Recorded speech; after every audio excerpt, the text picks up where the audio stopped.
We start the video with Brenner's very first injury, the one he got from me. Brenner had recently been born, and my parents invited me into their room to say hi to my new baby brother. As I said hello to him, he reached out his hand and scratched my chest. Now, obviously, Brenner was just a baby. He had no control of his body and was just moving around. But my 4-year-old brain could not let this slide. How dare you?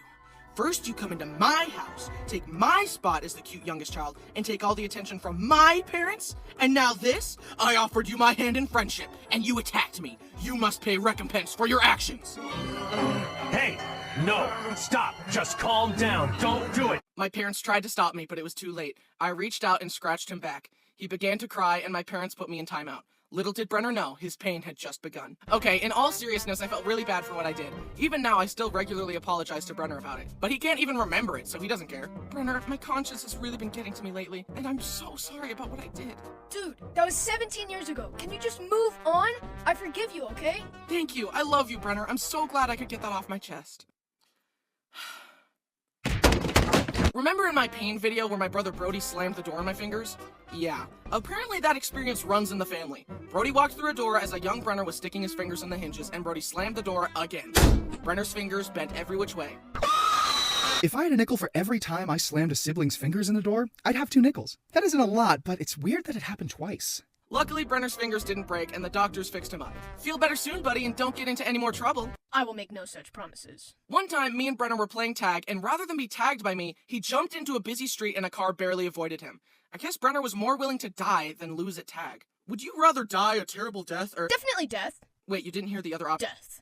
I genuinely don't know why he is so accident-prone, but this next story was no accident. You know how sometimes your mom has a really good friend, so she decides to make you hang out with her friend's children, but you don't like them? Yeah.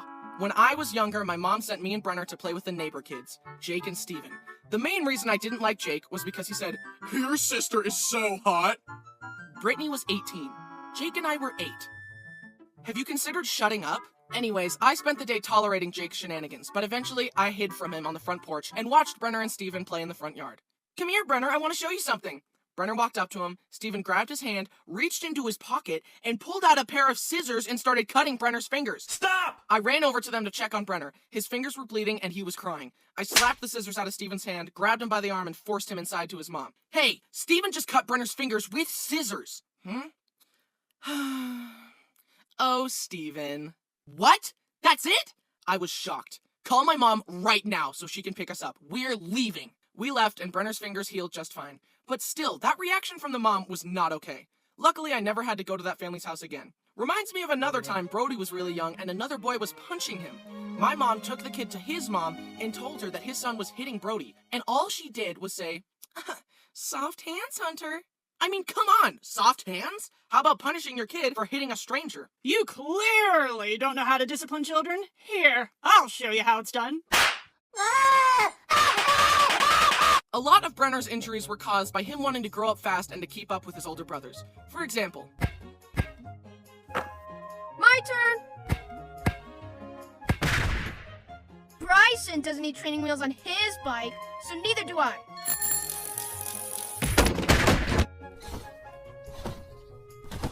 Let me try!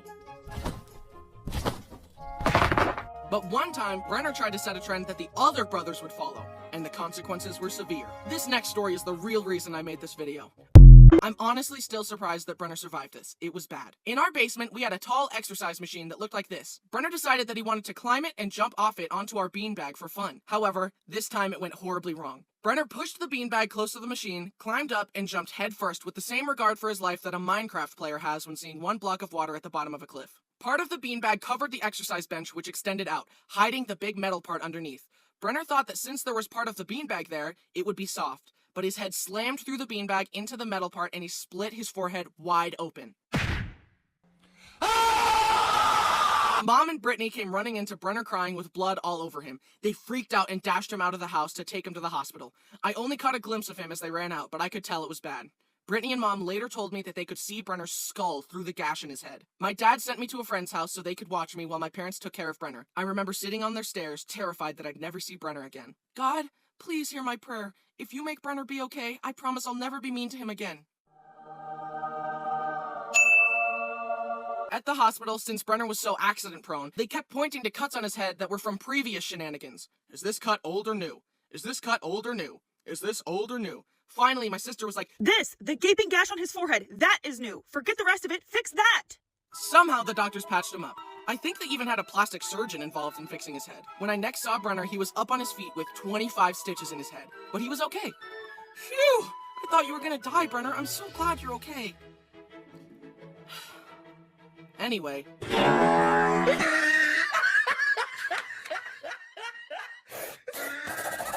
Brenner still has a massive scar across his forehead, but thanks to the doctors, he was okay. Brenner, can you please calm down on the injuries? You're gonna die if you're not careful. It's not hard to die. I could do it like right now. But like number 2. Another time, a young Brenner was using the bathroom and found a bottle of painkillers on the countertop. They were coated in a sugary glaze to make them go down easier. So Brenner took the pills one by one and sucked on them till they ran out of sugar, then spat them out. He did this over and over and over, and from sucking on the pills, he got sick and passed out. I'm tired. Ooh. My mom discovered Brenner unconscious on the bathroom floor surrounded by pills. What? Ah! And once again, the doctors proved why it's good to go to college. Not for me, though, but as for you guys, good for you. I don't know how they saved him, honestly. I don't really know how doctors work. For all I know, they could have removed all of Brenner's blood, which was tainted with drugs, thrown it away, then pumped him up with fresh blood. I don't know. Another time, he swallowed a bunch of coins, and again, my parents rushed him to the hospital where he was x-rayed to show a pile of coins in his stomach. They told my poor parents to dig through his, waist until they got all the coins. He was like a piggy bank, but way more disgusting. He was like a piggy bank, but way more disgusting. Honestly, with how often Brenner visited the hospital, I'm surprised they didn't have a special section of the hospital just for him. This next story is surprisingly the only time that Brenner has ever broken a bone. You would think at this point that he would have no bones left because of how often he gets hurt, but nope, he still has bones. My family has a small motorcycle that we call Big Bertha. It's fun to ride around on, but it has no suspension. It is 2 wheels and a motor, that's it. One day, Brenner was driving it, and despite knowing that Big Bertha had no suspension, he decided to ride it off a curb. The bike bounced, Brenner swerved and lost control, and he went head over handlebars. He landed on his arm and totally snapped his wrist. One hospital trip later, and Brenner had a cast. He wanted his cast to be unique, so he asked me to paint it to look like Thanos' gauntlet. So I got the paint out and painted it as best I could to look like the gauntlet. It looked pretty cool in my opinion. But then later, Brenner's arm got itchy. The doctors told him that his arm would be itchy at first, but that if he ignored it, the itchiness would go away. They also specifically told him to leave the cast alone and to not shove anything into the cast to try and scratch his itch. However, the itch got the better of Brenner, so without consulting anyone, he grabbed Brody's glasses and started shoving the long end into his cast in an attempt to scratch his itch. He pulled the glasses out only to realize that the little rubber covering had slipped off and it was now stuck in the cast. Determined to scratch his itch and recover the rubber cover, Brenner somehow removed all of the soft wrappings underneath the cast, leaving only the hard outer shell. Brenner had scratched his itch and was satisfied. Then Mom walked in and saw what Brenner had done.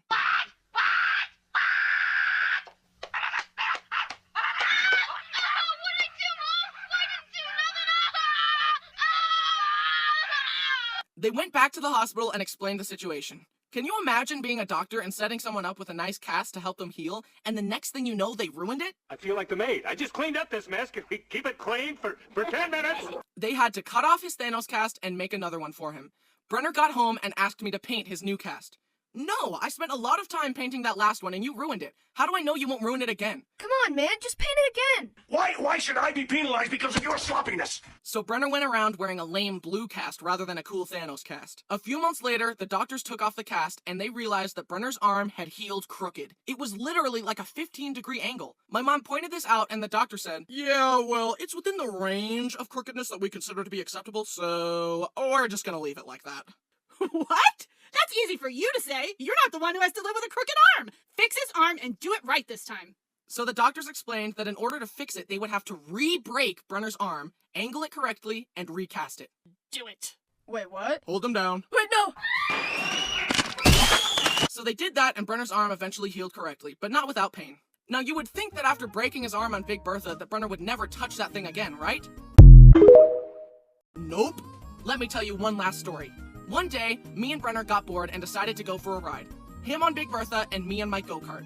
We chased each other around a parking lot, but then I thought, how can I make racing around more interesting? And my mind went to my favorite racing game, Mario Kart. You know, the game where you destroy your enemies by throwing items at them. So I decided to drive by Brenner and throw my flip-flops at him. We went back and forth throwing flip-flops at each other like green shells for some time. Then I zoomed by and got a good flip-flop strike on Brenner, and he wanted to retaliate with something stronger. He grabbed a big tree branch and drove towards me. He swung the branch and I swerved out of the way. But the branch was so heavy that swinging it threw Brenner off balance. He swerved and flew over the handlebars once more. Again? Freaking again? Brenner was scraped and bruised, but luckily nothing broke. And he finally learned his lesson and he doesn't drive Big Bertha anymore. But I do.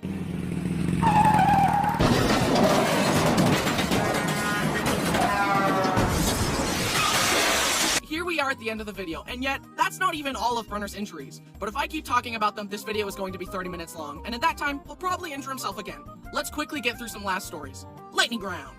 We visited a janky aquarium that let you swim with sharks, and a bamboo shark bit Brenner's finger. Brenner went to a trampoline park, attempted a stupid trick, and landed on his head and had to wear a neck brace for a few weeks. Brenner and Brody went kayaking. Brody tried to splash Brenner with the paddle, but it skipped off the water, slammed into Brenner's face, and cracked his front teeth. A car almost backed over him as a child, but he hung onto the bumper while being dragged, and my sister stopped the car to save him. His friend accidentally shot him in the forehead with a BB gun, and his forehead still has a dent. In conclusion, Brenner's guardian angel is built different, because she has saved Brenner more times than I can count. And as much as I make fun of him, I am grateful for that. As he has grown, I think he has gotten a little less accident prone. Let's hope it keeps going in that direction, because I'm pretty sure he has used up all of his 9 lives. God has sent his soul back to the living world so many times at this point that if Brenner shows up there again, God might just say, "Oh, forget it," and keep him. Well, hey, it could be worse. At least his soul is going to heaven.